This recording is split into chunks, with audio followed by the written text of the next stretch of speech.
Jemaat yang dikasihi Tuhan, selamat hari Minggu. Pada saat ini Tuhan kembali mengundang kita untuk bersekutu bersama.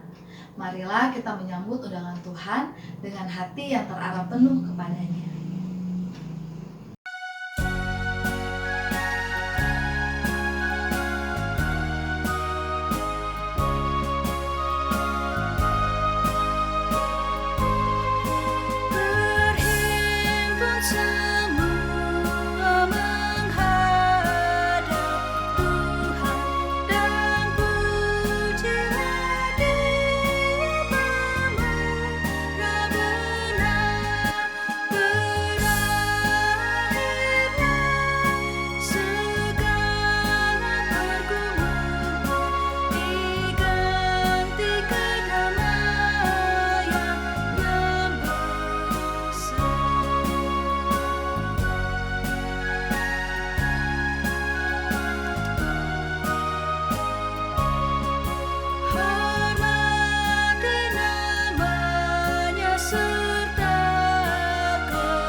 Pertolongan kita adalah di dalam nama Tuhan yang menjadikan langit dan bumi.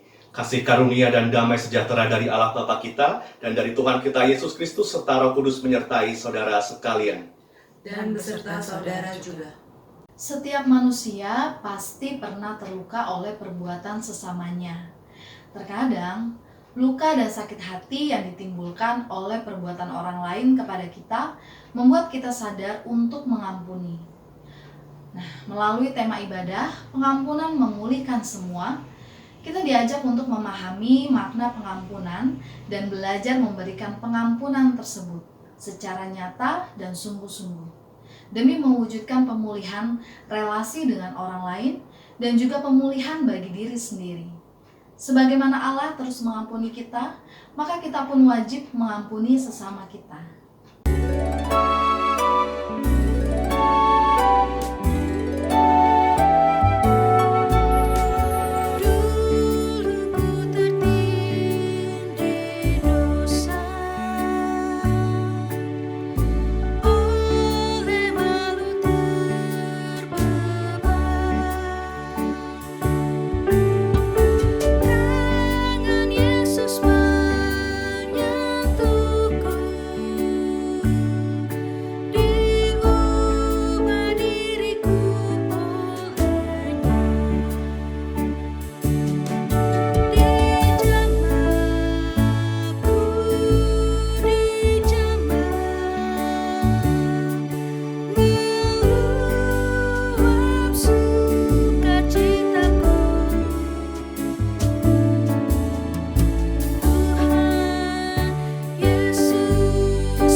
Mari jemaat kita mengakui segala dosa dan kesalahan kita. Mari kita satu di dalam doa. Allah yang Maha Mengampuni, kami datang menghadap Engkau untuk mengakui dosa-dosa kami.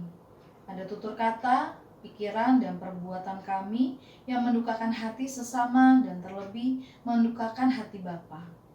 Kami juga memohon ampun jika kami sering memendam kebencian dan sakit hati kepada sesama yang melukai hati kami.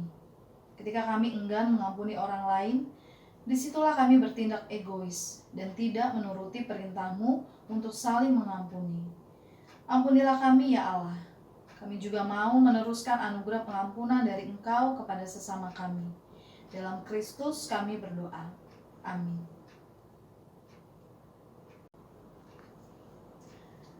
Marilah kita mendengarkan berita anugerah yang terambil dari 1 Yohanes pasal 1 ayat yang ke-9. Bunyinya demikian. Jika kita mengaku dosa kita, maka Ia adalah setia dan adil, sehingga Ia akan mengampuni segala dosa kita dan menyucikan kita dari segala kejahatan. Demikianlah berita anugerah dari Tuhan. Syukur kepada Allah. Sebelum membaca dan merenungkan firman Tuhan, mari kita berdoa. Ya Bapa, kami kembali datang menghadap kehadirat Tuhan. Sesaat lagi kami akan bersama-sama membaca firman Tuhan dan merenungkannya.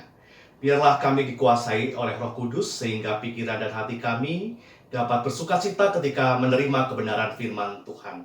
Tuntun hamba-Mu yang menyampaikan, biarlah di dalam keterbatasan dan kelemahannya, Tuhan boleh memakai dia, sehingga apa yang dikatakan adalah hal yang seturut dengan kehendak Tuhan saja. Di dalam nama Tuhan Yesus Kristus, kami menyerahkan seluruh rangkaian pemberitaan firman Tuhan ini, kami berdoa. Amin. Bacaan pertama terambil dari kitab Kejadian, pasal 50 ayat 15 sampai ke 21. Ketika saudara-saudara Yusuf melihat bahwa ayah mereka telah mati, berkatalah mereka, "Boleh jadi Yusuf akan menendam kita dan membalaskan sepenuhnya kepada kita segala kejahatan yang telah kita lakukan kepadanya." Sebab itu mereka menyuruh menyampaikan pesan ini kepada Yusuf. "Sebelum ayahmu mati, ia telah berpesan, 'Beginilah harus kamu katakan kepada Yusuf, ampunilah kiranya kesalahan saudara-saudaramu dan dosa mereka, sebab mereka telah berbuat jahat kepadamu. Maka sekarang, ampunilah kiranya kesalahan yang dibuat hamba-hamba Allah ayahmu.' Lalu menangislah Yusuf ketika orang berkata demikian kepadanya. Juga saudara-saudaranya datang sendiri dan sujud di depannya serta berkata, 'Kami datang untuk menjadi budakmu.' Tetapi Yusuf berkata kepada mereka, 'Janganlah takut, sebab aku inikah pengganti Allah? Memang kamu telah mereka-rekakan yang jahat terhadap aku, tetapi Allah telah mereka-rekakannya untuk kebaikan, dengan maksud melakukan seperti yang terjadi sekarang ini, yakni memelihara hidup suatu bangsa yang besar. Jadi janganlah takut, aku akan menanggung makanmu dan makan anak-anakmu juga.' Demikianlah ia menghiburkan mereka dan menenangkan hati mereka dengan perkataannya. Demikianlah sabda Tuhan." Syukur kepada Allah.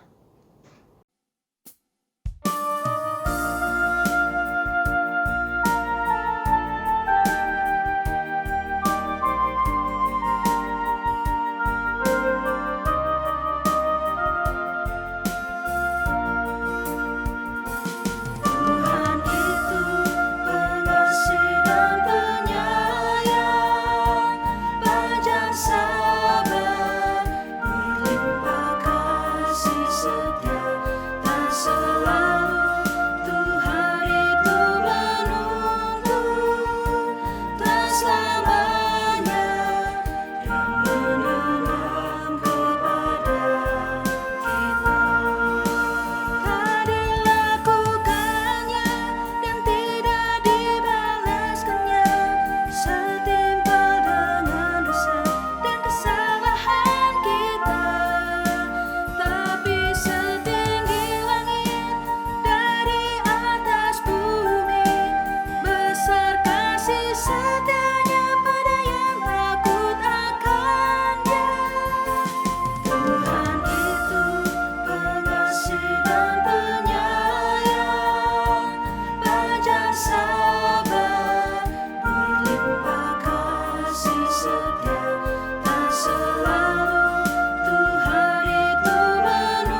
Bacaan kedua terambil dari Roma pasal 14 ayat 1 sampai 12. Terimalah orang yang lemah imannya tanpa mempercakapkan pendapatnya. Yang seorang yakin bahwa ia boleh makan segala jenis makanan, tetapi orang yang lemah imannya hanya makan sayur-sayuran saja. Siapa yang makan, janganlah menghina orang yang tidak makan, dan siapa yang tidak makan, janganlah menghakimi orang yang makan. Sebab Allah telah menerima orang itu. Siapakah kamu sehingga kamu menghakimi hamba orang lain? Entahkah ia berdiri, entahkah ia jatuh, itu adalah urusan tuannya sendiri. Tetapi ia akan tetap berdiri karena Tuhan berkuasa menjaga dia terus berdiri. Yang seorang menganggap hari yang satu lebih penting daripada hari yang lain, tetapi yang lain menganggap semua hari sama saja. Hendaklah setiap orang benar-benar yakin dalam hatinya sendiri. Siapa yang berpegang pada suatu hari yang tertentu, ia melakukannya untuk Tuhan. Dan siapa makan, ia melakukannya untuk Tuhan, sebab ia mengucap syukur kepada Allah. Dan siapa tidak makan, ia melakukannya untuk Tuhan, dan ia juga mengucap syukur kepada Allah. Sebab tidak ada seorang pun di antara kita yang hidup untuk dirinya sendiri, dan tidak ada seorang pun yang mati untuk dirinya sendiri. Sebab jika kita hidup untuk Tuhan, dan jika kita mati untuk Tuhan. Jadi baik hidup atau mati, kita adalah milik Tuhan. Sebab untuk itulah Kristus telah mati dan hidup kembali, supaya ia menjadi Tuhan, baik atas orang-orang mati, maupun atas orang-orang hidup. Tetapi engkau, mengapakah engkau menghakimi saudaramu? Atau mengapakah engkau menghina saudaramu? Sebab kita semua harus menghadap tahta pengadilan Allah. Karena ada tertulis, demi aku hidup, demikianlah firman Tuhan. Semua orang akan bertekuk lutut di hadapanku, dan semua orang akan memuliakan Allah. Demikianlah setiap orang di antara kita akan memberi pertanggungjawab tentang dirinya sendiri kepada Allah. Demikianlah sabda Tuhan. Syukur kepada Allah. Pembacaan Injil diambil dari Injil Tuhan kita Yesus Kristus menurut Matius pasal 18 ayat 21 sampai dengan ayat yang ke-35. Kemudian datanglah Petrus dan berkata kepada Yesus, "Tuhan, sampai berapa kali aku harus mengampuni saudaraku jika ia berbuat dosa terhadap aku? Sampai 7 kali?" Yesus berkata kepadanya, "Bukan. Aku berkata kepadamu, bukan sampai 7 kali, melainkan sampai 70 kali 7 kali. Sebab hal kerajaan sorga seumpama seorang raja yang hendak mengadakan perhitungan dengan hamba-hambanya. Setelah ia mulai mengadakan perhitungan itu, dihadapkanlah kepadanya seorang yang berhutang 10.000 talenta. Tetapi karena orang itu tidak mampu melunaskan hutangnya, raja itu memerintahkan supaya ia dijual beserta anak istrinya dan segala miliknya untuk pembayar hutangnya. Maka sujudlah hamba itu menyembah dia, katanya, 'Sabarlah dahulu, segala hutangku akan kulunaskan.' Lalu tergeraklah hati raja itu oleh belas kasihan akan hamba itu, sehingga ia membebaskannya dan menghapuskan hutangnya. Tetapi ketika hamba itu keluar, ia bertemu dengan seorang hamba lain yang berhutang 100 dinar kepadanya. Ia menangkap dan mencekik kawannya itu, katanya, 'Bayar hutangmu.'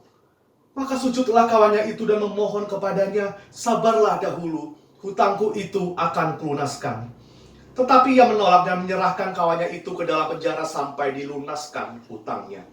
Melihat itu, kawan-kawannya yang lain sangat sedih, lalu menyampaikan segala yang terjadi kepada tuan mereka. Raja itu menyuruh memanggil orang itu dan berkata kepadanya, 'Hai hamba yang jahat, seluruh hutangmu telah kuhapuskan karena engkau memohonkannya kepadaku. Bukankah engkau pun harus mengasihani kawanmu seperti aku telah mengasihani engkau?' Maka marahlah tuannya itu dan menyerahkannya kepada algojo-algojo sampai ia melunaskan seluruh hutangnya. Maka Bapakku yang di sorga akan berbuat demikian juga terhadap kamu apabila kamu masing-masing tidak mengampuni saudaramu dengan segenap hatimu." Demikianlah Injil Tuhan kita Yesus Kristus. Yang berbahagia adalah kita yang mendengarkan firman Allah dan memelihara di dalam kehidupan kita sehari-hari. Haleluya. Haleluya, haleluya, haleluya.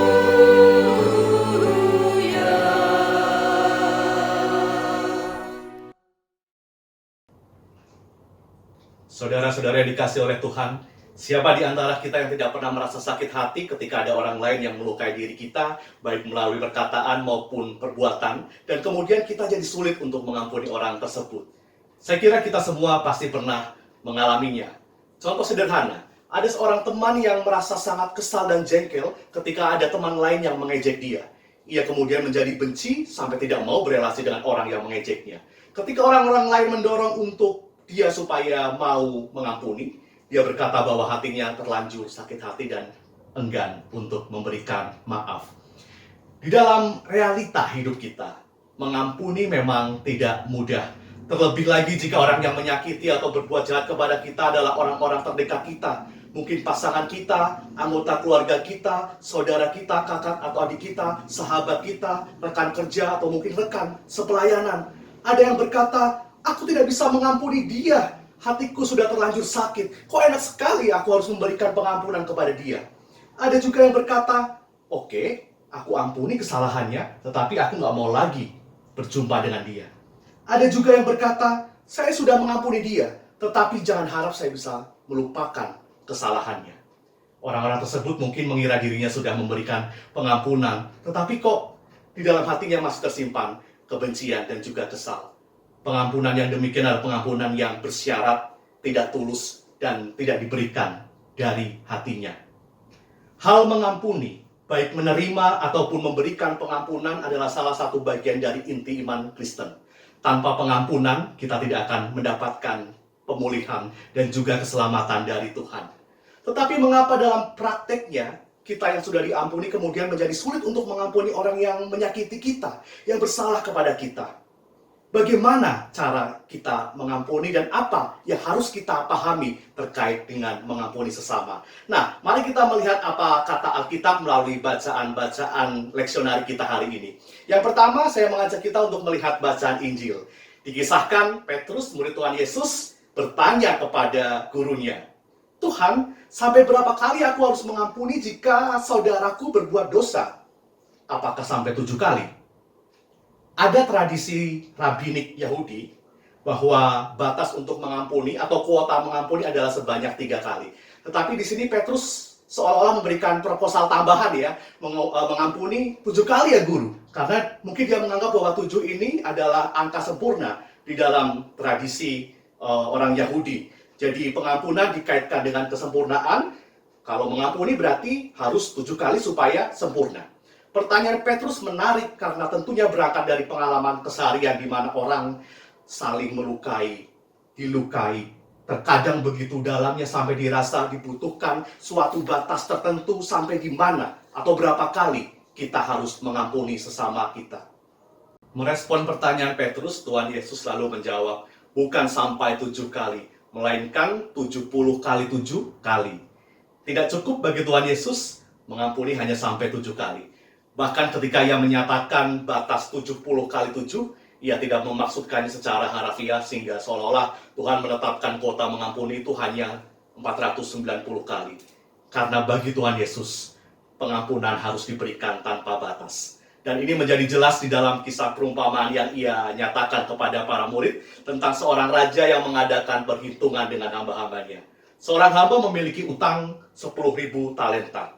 Nah, talenta ini adalah satuan nominal uang yang paling tinggi yang dikenal pada zaman itu. Seperti sekarang kita mengenal juta, triliun, biliun, dan seterusnya. 1 talenta sama dengan 6.000 dinar. Dan 1 dinar sama dengan upah pekerja 1 hari.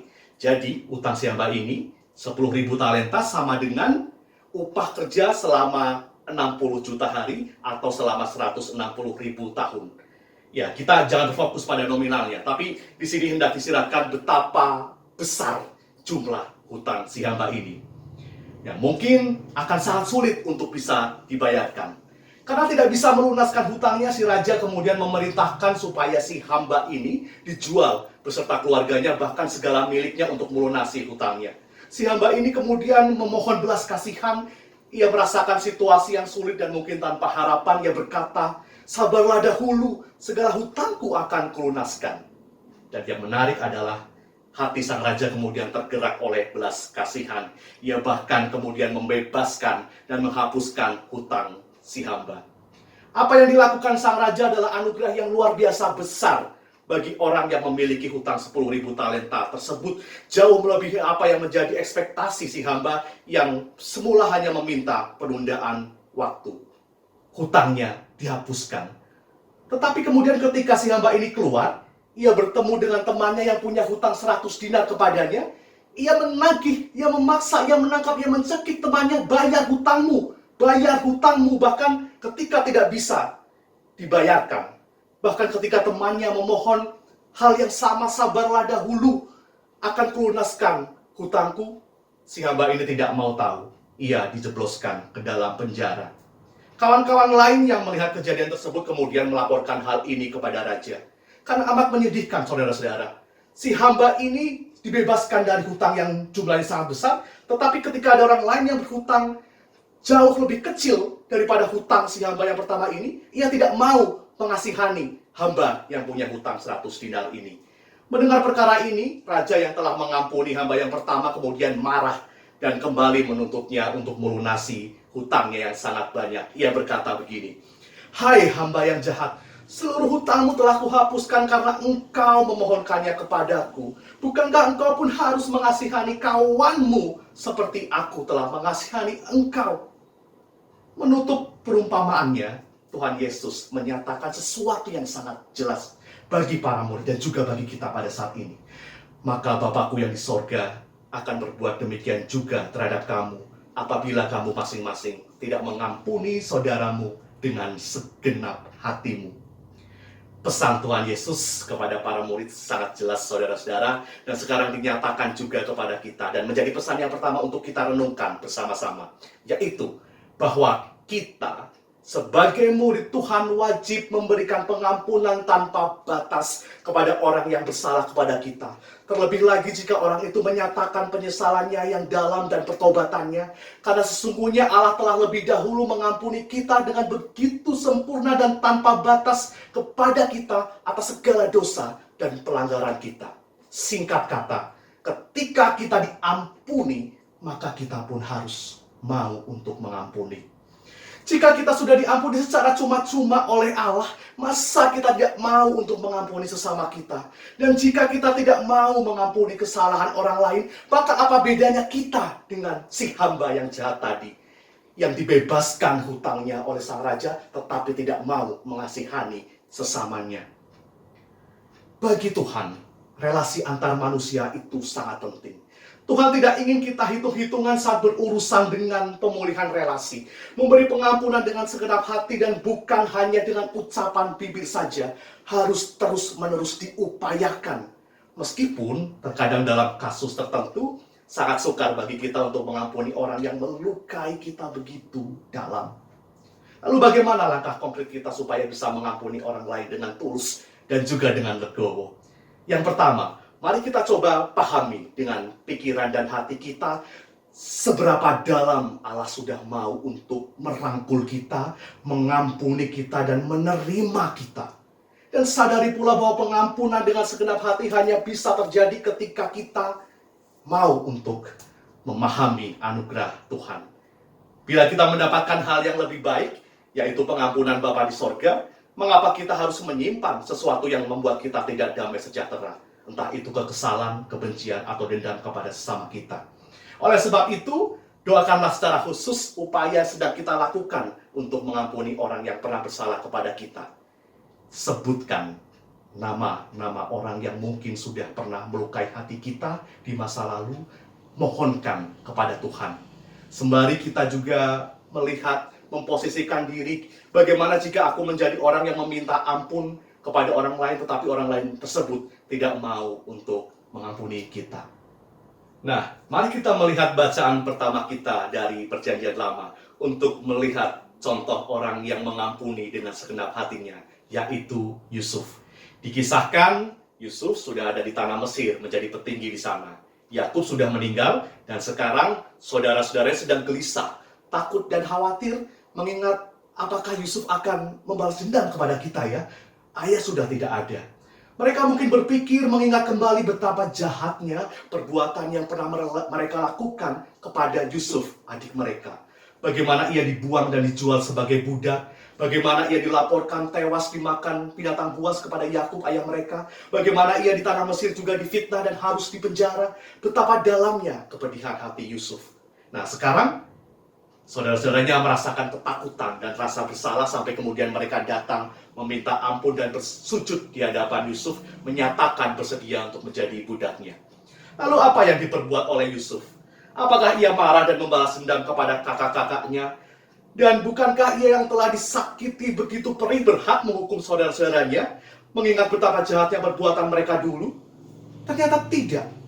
Yusuf justru menangis dan menenangkan hati saudara-saudaranya. Ia katakan, janganlah takut, sebab aku inikah pengganti Allah. Karena bagi Yusuf hanya Allah yang berhak untuk menghakimi. Yusuf menyadari bahwa saudara-saudaranya dulu pernah merancang sesuatu yang jahat. Tetapi sekarang Allah mengubahkannya menjadi rancangan kebaikan, baik bagi diri Yusuf sendiri, maupun bagi bangsa Mesir dan bagi saudara-saudaranya. Yusuf mengampuni mereka dan lebih daripada itu ia menghibur mereka dan berjanji akan memelihara hidup saudara-saudaranya dan juga anak-anak mereka. Jika dunia ini terbiasa melihat kejahatan dibalas dengan kejahatan, maka berbeda dengan Yusuf. Ia membalas kejahatan dengan kebaikan berkali-kali lipat. Dari kisah Yusuf yang bersedia untuk mengampuni saudara-saudaranya, kita dapat menarik suatu pembelajaran yang menjadi pesan kedua untuk kita renungkan bersama, yaitu bahwa pengampunan sesungguhnya merupakan tindakan pendamaian dan pembebasan bagi diri sendiri dan bagi orang lain. Seringkali orang berkata bisa mengampuni, tetapi sulit melupakan perbuatan orang yang sudah pernah menyakitinya. Semestinya kita memang tidak perlu mengungkit-ungkit kembali kesalahan orang. Tetapi seandainya kita masih secara tidak sengaja teringat akan peristiwa atau perbuatan jahat yang pernah orang lain lakukan, seharusnya kita tidak lagi merasa sakit hati atasnya. Yusuf tahu apa yang diperbuat oleh kakak-kakaknya. Lukanya ini nyata. Lukanya ini dalam dan perih, tetapi kini hatinya telah berproses untuk berdamai dan mengampuni. Ingatan akan masa lalunya tidak lagi membuat ia sakit hati, tetapi ia justru berhasil untuk memaknai ulang peristiwa masa lalunya, untuk melihat bagaimana Tuhan tetap beserta untuk mendatangkan kebaikan bagi dirinya. Nah, saudara-saudara, pengampunan ini juga berkaitan dengan proses self-healing, pemulihan diri sendiri. Tentang ingatan atau memori kita yang perlu disembuhkan. Bukan hanya sekedar ingatan atau memori yang perlu dibuang. Karena lebih penting bagi kita untuk melihat ada ingatan kita di masa lalu yang perlu untuk disembuhkan, diperdamaikan. Untuk dapat memberikan pengampunan dengan segenap hati, seseorang harus berdamai dengan dirinya sendiri. Mau melepaskan beban-beban sakit hati dan menyembuhkan luka-luka batin yang ada di dalam diri, sebagaimana yang Yusuf lakukan di dalam dan bersama dengan Tuhan. Ketika Yusuf sudah beres dengan dirinya sendiri, maka ia pun mampu untuk mengampuni. Pemulihan relasi kemudian terjadi ketika Yusuf bersedia untuk mengampuni dan menerima saudara-saudaranya. Seorang teolog dan penulis Kristen bernama Louis Medes pernah menyatakan, mengampuni adalah tindakan membebaskan seorang tahanan. Dan sesungguhnya tahanan itu adalah diri kita sendiri. Kalau kita tidak mau mengampuni, berarti kita sedang memenjarakan diri kita sendiri. Lalu bagaimana langkah konkret untuk membebaskan diri kita dari kepahitan, dari kekesalan, dari kekecewaan, kebencian, atau dendam? Yang pertama, mari lakukan suatu refleksi diri. Dengan cara yang nyaman untuk tiap-tiap kita. Mungkin dengan bermeditasi, menenangkan diri, dengan menulis, dengan menyanyi, dan seterusnya. Lalu melihat kembali apakah ada peristiwa-peristiwa di masa lalu yang membuat kita menjadi sangat sulit mengampuni. Dan apa yang membuat kita begitu sulit untuk mengampuni. Kemudian yang kedua, ambil komitmen di dalam Tuhan untuk membuang segala beban dan luka batin yang ada. Katakan kepada Tuhan, aku ingin berdamai, aku ingin mengampuni. Karena menyimpan benci dan dendam kepada orang lain sama seperti kita menyimpan kotoran dan kita bawa kotoran itu kemana-mana. Dan ketika kita bawa kotoran itu bukan hanya diri kita sendiri yang terdampak, tetapi juga orang-orang yang ada di sekeliling kita. Mungkin kita menjadi uring-uringan, kita menjadi banyak mengeluh, dan orang lain juga jadi ikut uring-uringan dan mengeluh. Ketika kita sudah berani untuk membuang kotoran itu satu demi satu, maka itu menjadi salah satu langkah yang penting untuk membebaskan diri kita dari kepahitan. Kemudian yang ketiga, alami seluruh proses ini bersama dengan Tuhan. Sabar dan bertekun meskipun sulit, sampai tiba pada akhirnya kita melepaskan pengampunan dengan tulus dan tanpa pamrih. Jadi tidak ada lagi keengganan untuk berjumpa atau menyapa dengan orang yang pernah menyakiti hati kita. Tidak ada lagi sumpah serapah yang keluar dari mulut kita ketika kita mengingat sosok orang yang pernah melukai hati kita. Saudara-saudara yang dikasihi oleh Tuhan, tema kita pengampunan memulihkan semua. Iya, pengampunan dengan segenap hati mendatangkan sukacita dan damai sejahtera bagi diri kita sendiri dan bagi relasi dengan sesama kita. Saat Tuhan berkenan untuk mengampuni kita terus-menerus, Tuhan pun ingin kita meneruskan atau memperluas anugerah cinta kasih-Nya dengan memberikan pengampunan kepada sesama kita, kepada orang lain yang pernah menyakiti kita. Saat kita mau mengampuni dengan tulus ikhlas, saat itu pula sebenarnya kita membebaskan diri kita sendiri dari segala kepahitan dan membebaskan orang lain dari rasa bersalah yang dalam. Diampuni untuk mengampuni. Saat hening untuk kita.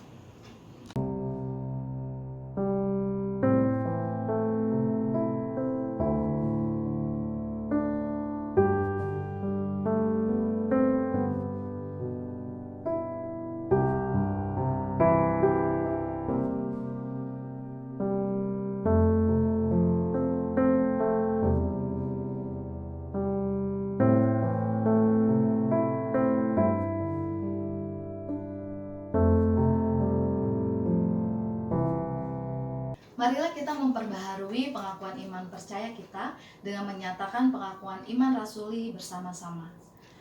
Aku percaya kepada Allah, Bapa yang Maha Kuasa, Khalik langit dan bumi, dan kepada Yesus Kristus, Anaknya tunggal Tuhan kita, yang dikandung dari Roh Kudus, lahir dari anak darah Maria, yang menderita sengsara di bawah pemerintahan Pontius Pilatus, disalibkan, mati dan dikuburkan, turun ke dalam kerajaan maut. Pada hari yang ketiga, bangkit pula dari antara orang mati, naik ke surga, duduk di sebelah kanan Allah, Bapa yang Maha Kuasa, dan dari sana Ia akan datang untuk menghakimi orang yang hidup dan yang mati. Aku percaya pada Roh Kudus, gereja yang kudus dan am, persekutuan orang kudus, pengampunan dosa, kebangkitan orang mati, dan hidup yang kekal. Mari kita menaikkan doa syafaat kita. Ya Bapa yang Maha Kasih, melalui ibadah ini kami sungguh bersyukur dan bersukacita ketika diingatkan untuk belajar berdamai, melepas segala kepahitan yang kami rasakan ketika kami mau dan mampu untuk mengampuni sesama yang pernah melukai hati kami. Sebagaimana Engkau mengampuni kami, maka kami pun wajib untuk mengampuni orang-orang yang juga bersalah kepada kami, dan biarlah ini menjadi sesuatu yang kami lakukan terus-menerus untuk meneruskan anugerah cinta kasih-Mu. Kami rindu untuk menaikkan pokok-pokok doa syafaat kami ya Tuhan. Kami masih berdoa bagi dunia dan negara kami terkasih yang saat ini juga masih harus berhadapan dengan pandemi virus COVID-19. Momen ini menjadi momen di mana kami harus menilik banyak hal dari kehidupan kami secara pribadi maupun kami sebagai orang beriman. Bahwa di dalam peristiwa yang menyesakan kami tetap harus bergantung sepenuhnya kepada Tuhan. Kiranya Tuhan berkenan untuk memulihkan kondisi kehidupan. Bila Tuhan menolong para pasien yang terjangkit virus COVID-19, Tuhan tolong para tenaga medis yang berupaya untuk menyembuhkan. Tuhan berkati keluarga para pasien yang terjangkit. Tuhan berkati pemerintah. Tuhan juga berkati kami, sadarkan kami untuk turut mengikuti anjuran pemerintah di dalam upaya menanggulangi penyebaran virus COVID-19. Dan biarlah di tengah masa-masa yang sulit ini, Tuhan juga berkenan untuk mengajarkan kami apa artinya hidup bergantung kepada Tuhan di tengah keterbatasan dan kerapuhan diri kami. Kami juga berdoa bagi gereja-gereja Tuhan di seluruh dunia, maupun juga di Indonesia, yang saat ini mungkin masih belum bisa melakukan ibadah secara tatap muka. Tetapi biarlah melalui upaya yang dilakukan, melalui ibadah, melalui pengajaran ataupun pembinaan yang dilakukan di dalam jaringan atau online, kami dapat turut serta untuk mewartakan cinta kasih dan pengharapan. Biarlah setiap murid Tuhan memiliki hati yang peka akan situasi dan kondisi di sekelilingnya, dan biarlah hati kami juga terus berpaut kepada Tuhan, sehingga cinta kasih-Mu bukan hanya kami simpan untuk diri kami sendiri, tetapi bisa kami bagikan bagi orang-orang di sekitar kami. Kami berdoa juga ya Tuhan untuk pergumulan pribadi, anggota jemaat dan juga simpatisan GKI Jati Bening Indah yang bergumul dengan sakit penyakit maupun masa pemulihan. Kiranya Tuhan tolong, biarlah melalui obat-obatan, perawatan medis, dan dukungan keluarga dapat membuat mereka pulih seperti sedia kala dan tetap bersukacita berharap kepada Tuhan. Untuk anggota jemaat yang mungkin terdampak secara ekonomi oleh karena pandemi juga Tuhan berkenan untuk menolong mereka yang mencari pekerjaan. Tuhan kiranya dapat menempatkan mereka pada posisi ataupun pekerjaan yang sesuai dengan kapasitas ataupun talenta mereka. Untuk yang memiliki kerinduan-kerinduan khusus di tengah keluarga terkait dengan relasi antara suami istri, orang tua dengan anak, ataupun kerinduan-kerinduan terkait dengan keturunan, kami percaya bahwa Tuhan tetap mau untuk terlibat di dalamnya. Biarlah di tengah pergumulan keluarga kami, cinta kasih-Mu juga tidak pernah beranjak. Inilah doa-doa kami ya Tuhan yang akan kami tutup di dalam doa yang Tuhan Yesus ajarkan kepada para murid. Bapa kami yang di dalam surga, dikuduskanlah nama-Mu, datanglah kerajaan-Mu, jadilah kehendak-Mu di bumi seperti di surga. Berikanlah kami pada hari ini makanan yang secukupnya. Ampunilah kami akan kesalahan kami, seperti kami juga mengampuni orang yang bersalah kepada kami. Dan janganlah bawa kami ke dalam pencobaan, tapi lepaskanlah kami daripada yang jahat. Karena Engkau-lah yang punya kerajaan dan kuasa dan kemuliaan sampai selama-lamanya. Amin. Marilah kita mengungkapkan rasa syukur kita kepada Tuhan melalui persembahan yang akan kita berikan kepadanya. Dasar persembahan terambil dari Kolose pasal 3 ayat 17. Dan segala sesuatu yang kamu lakukan dengan perkataan atau perbuatan, lakukanlah semuanya itu dalam nama Tuhan Yesus, sambil mengucap syukur oleh Dia kepada Allah Bapa kita.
Mari kita satu di dalam doa.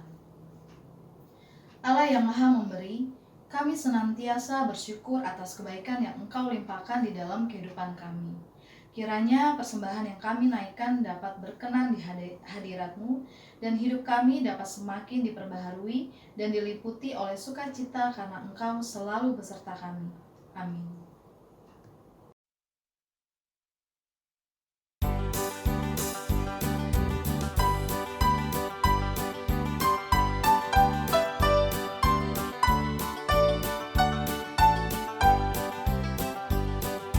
Kita sudah ditebus oleh-Nya, kini layanilah mukalismu, maju terus dan kibar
Umat yang dikasih oleh Tuhan, marilah kita undur dari ibadah kita sambil mengingat tugas panggilan kita untuk meneruskan anugerah pengampunan dari Tuhan kepada sesama kita.